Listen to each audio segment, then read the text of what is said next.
The day started like any other, with the sun rising gently over the horizon, casting a warm glow on the city. I remember sipping my morning coffee, enjoying the tranquil moment before the day's chaos unfurled. But tranquility was short-lived. Without warning, the sky darkened, a shadow creeping over the earth as if the sun had decided to hide. I looked up, puzzled, and that's when I saw them. Massive ships, unlike anything I'd ever seen, slicing through the sky's canvas. They were silent, menacing, and utterly alien. My heart raced, a mix of fear and disbelief taking hold. This couldn't be happening, I thought. Yet there they were, an undeniable reality breaking through Earth's atmosphere, their intentions unknown. The initial shock hit everyone like a tidal wave. News channels were ablaze with live footage, anchors struggling to maintain composure while delivering the impossible news. Alien ships were invading Earth. It sounded like something out of a science fiction novel, yet here it was, unfolding in real time. Governments worldwide issued emergency broadcasts, urging calm and promising action. But what could be done against a force that had traversed the stars to reach us? A panic ensued. Streets filled with people trying to flee, to find safety, though no one knew where safety could possibly be under such circumstances. I remember standing in my living room, glued to the TV, watching the chaos unfold. My phone was ringing off the hook, friends and family reaching out, seeking comfort, or perhaps looking to me for answers I didn't have. But the uncertainty was paralyzing. We were so used to being the dominant species, the masters of our own planet, yet in an instant, we were reduced to mere spectators of our fate, powerless and insignificant. But as the initial panic subsided, something remarkable happened. A sense of unity began to take root, a collective determination to face whatever came our way. Governments put aside their differences, forming alliances with unprecedented speed. Scientists and military strategists worked together, pooling resources and knowledge in a desperate bid to understand and counter the alien threat. It was humanity at its best, coming together in the face of the unknown. I joined a local community group, one of many that sprang up overnight. We organized supply drives, shelters, and communication networks. It wasn't much in the grand scheme of things, but it felt good to be doing something, to be part of a community fighting back in whatever small way we could. The fear was still there, lurking in the back of my mind, but it was overshadowed by a sense of purpose, of not going down without a fight. Then came the day we'd all been dreading. The aliens made their move. It wasn't an all-out assault like many had feared, but a series of strategic strikes against military bases and power plants, crippling our defenses and infrastructure. Surrender or be destroyed. But they had underestimated us, underestimated our resilience and our unwillingness to give up our home without a fight. The counterattack was nothing short of miraculous. Using hacked alien technology and sheer human ingenuity, we launched a guerrilla war against the invaders. It was a David versus Goliath scenario, with every small victory celebrated like a major battle won. I volunteered to help with the communications, relaying messages between units and spreading news of our resistance efforts. The world was watching, and for the first time since the invasion began, there was hope. It was during one of these missions that I had my first and only encounter with an alien. Our team had been ambushed, and in the chaos, I found myself face to face with one of them. It was wounded, its suit damaged, and for a moment, we just stared at each other. I saw something in its eyes, not malice, but a kind of resignation, a realization that they too had underestimated their opponent. I don't know why, but I helped it, applying a makeshift bandage to its wound before disappearing into the rubble. I like to think that act made a difference, however small, in how the rest of the conflict unfolded. The war dragged on, but the tide had turned. With each passing day, humanity reclaimed a little more of its planet, a testament to our determination and spirit. And when the alien fleet finally withdrew, leaving behind a battered but unbowed Earth, we knew we had achieved the impossible. We had faced an alien invasion and emerged victorious. In the aftermath, the world changed. We were united like never before, aware of our place in the cosmos and the need to protect our home at all costs. The alien technology left behind propelled us into a new era of technological advancement.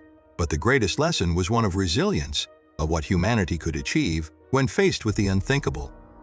As I look back on those dark days, I'm filled with a sense of pride and a bit of awe at what we accomplished. We weren't ready for the aliens when they came, but we adapted, We fought, and we won. And though I hope never to see such times again, I know that if tested, humanity will always rise to the occasion, for when aliens tried to invade Earth, they weren't ready for us. I remember the day the message arrived, as if the universe itself had sent us a chilling wake-up call. It was a regular Tuesday evening, the city bustling with the usual noise and fervor of life. Then, suddenly, every screen around the world flickered to life with the same ominous broadcast. The aliens' message was stark, devoid of any empathy.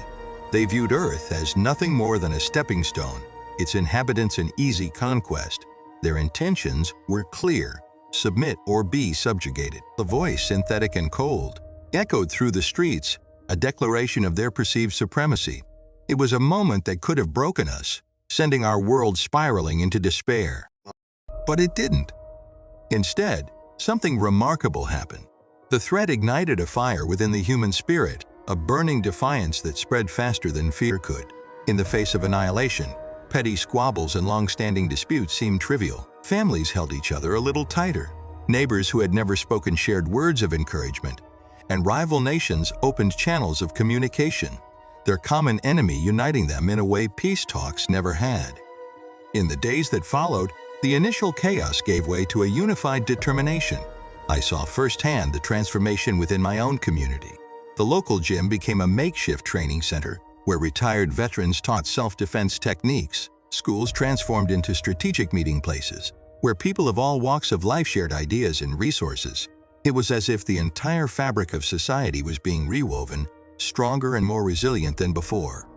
I volunteered at a local communication hub where I witnessed the true power of humanity's diversity. Linguists worked alongside cryptographers to decipher any additional messages from our invaders, while engineers and scientists collaborated on ways to bolster our defenses using whatever technology was at our disposal. It was a symphony of human ingenuity, each person contributing their unique skills towards a common goal. The unity was palpable, a shared resolve that transcended borders and languages. It was during this time that I truly understood the value of humanity's diversity. Our differences, once a source of division, became our greatest strength. The variety of perspectives and approaches enriched our strategies, making us unpredictable and adaptable. We were no longer American, Russian, Chinese, or Brazilian. We were Earthlings, fighting for our home, for our very existence. As the reality of the situation set in, so did a profound sense of purpose. We were writing our own story, one not of defeat but of resilience and courage. The streets, once filled with the noise of everyday life, now resonated with the sounds of preparation and unity. People shared what they had, from food to knowledge, ensuring that no one was left wanting. It was a testament to the human capacity for compassion and cooperation in the face of adversity.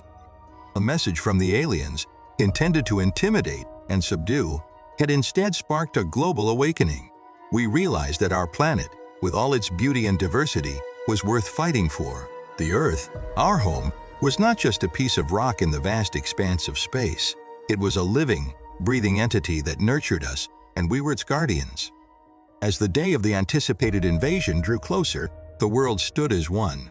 We had prepared as best as we could, but more than that, we had rediscovered what it meant to be human. The fear of what was to come still lingered, but it was overshadowed by a collective sense of hope and determination. We were ready to defend our home, to show our invaders that Earth was not an easy target, that its people were not to be underestimated.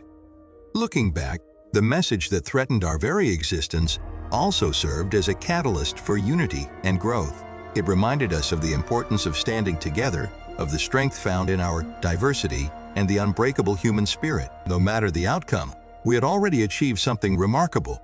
We had shown that when faced with the unimaginable, humanity could rise above, united and strong. It was a lesson I hoped we would carry forward, long after the shadow of invasion had passed.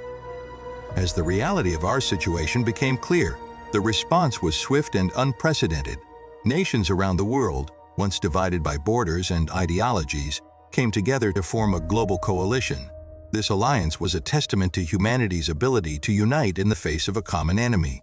It was composed of the world's militaries, bolstered by the brightest scientific minds and supported by a civilian population ready to do whatever it took to defend our home. The coalition was our beacon of hope, a shining example of what we could achieve when we stood together. I, like many others, felt a deep personal call to action. The decision to join the resistance wasn't made lightly, but it was driven by a powerful desire to protect my home and the people I love. Sitting on the sidelines was no longer an option. This was our fight, and I needed to be a part of it. So I enlisted, offering whatever skills I could to the cause.